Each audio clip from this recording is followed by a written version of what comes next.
Through PBL and through modern schooling, we try to prepare them for college or career or 21st century skills. What that looks like is no matter where a student goes after they leave the 12th grade, they are an active, informed citizen of their environment, their country, again, their world, their city, their community, whatever it is. One way that we teach that through PBL, which is something that makes PBL so important, is that it doesn't just focus on the recitation of facts, telling me that they know how to multiply. That is important. But it also teaches them how to work together, how to think critically and solve problems. I like project-based learning because of how it's not like just doing pencil and paper. And we also get to work with other students. And also we are able to make new friends because we're working with other people.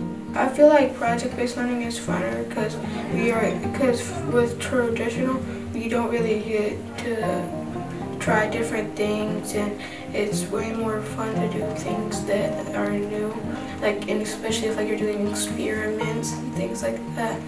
If it was just normal without projects, it would just be you wouldn't be able to work with other people, you wouldn't be working with other people as much, and it would just be you doing work by yourself. I like project-based learning because you get to work with different people that you've probably not worked before, and you get to share new ideas with different people.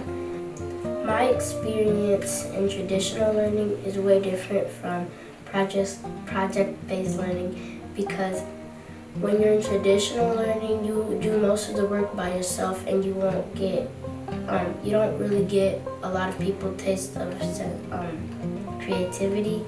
In groups, I think it's good working with different people because in the beginning of the school year, when you do projects, you don't really know anybody because they're new and they're from probably different schools or something. And if you get different people in your group, it's good to know each other.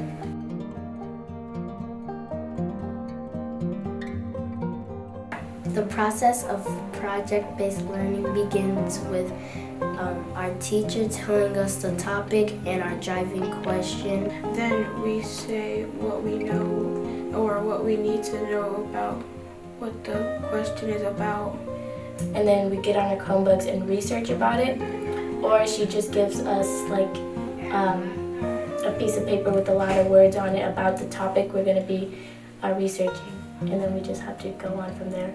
I think presentations are good because when you're doing presentations, you get to work with your group, and I myself like working with my group. We each do one thing to get our presentation done, and so I would do I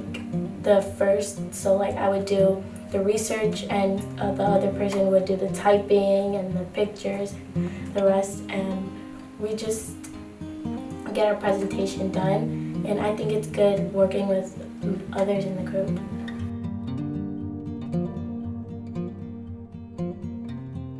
But PBL gives me that ability to create that culture of, yes, you're gonna fail.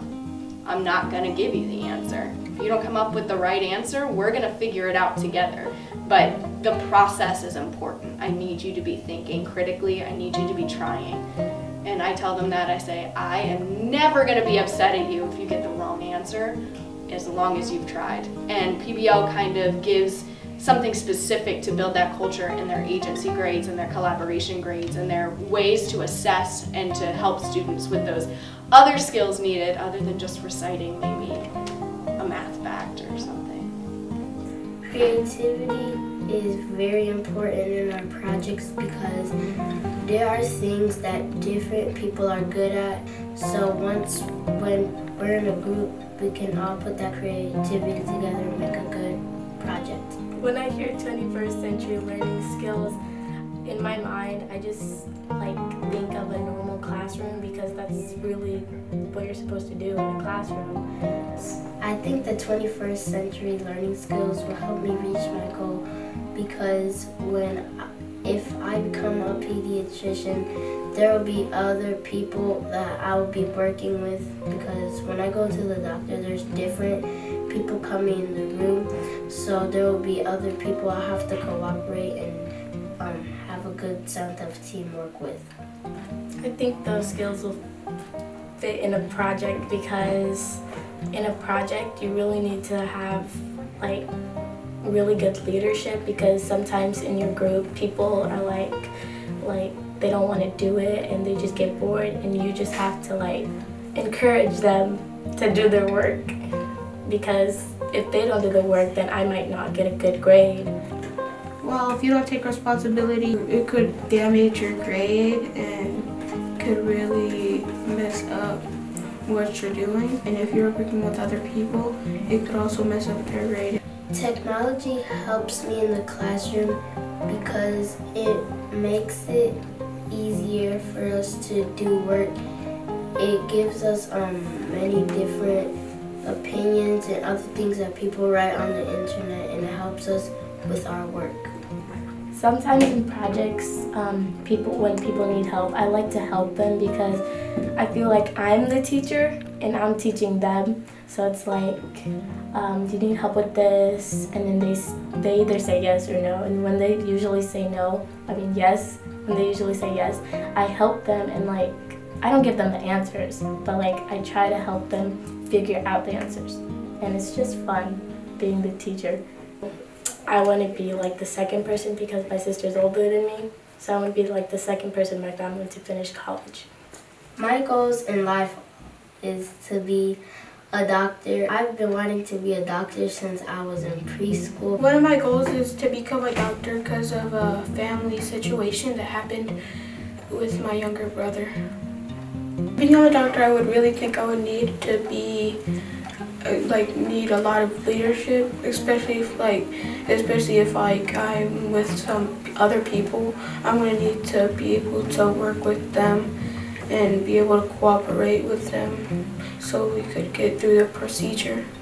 Thinking about a student who has begun in kindergarten and moved throughout the years with PBL is going to have a lot of skills early on that it would have taken me. It took me many more years to figure out through traditional schooling. In traditional schooling, I could take any test and get an A. It was whatever. I would write my notes and it was wonderful. But then I went to college and I couldn't figure out how to boil water. So I didn't get those critical thinking, problem-solving skills in the classroom. Yes, I can take a test, but when I walk out those doors, what's my life looking like? So the kid that's moving through kindergarten, first, second, third, fourth, fifth, they're getting practice on those skills of I have to think critically. I have to look at something and analyze it.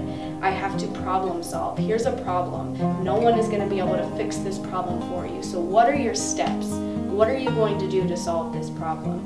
Because this is our next generation. There's a lot of problems that they are going to inherit. If they don't know how to problem solve, then they're just going to pass problems down to the next generation, and nothing's ever going to get better. But students that move through learning about how to problem solve, think critically, how to use technology, how to collaborate, they're going to have more practice with those skills than any adult that has gone through traditional schooling. So I can only imagine what that student would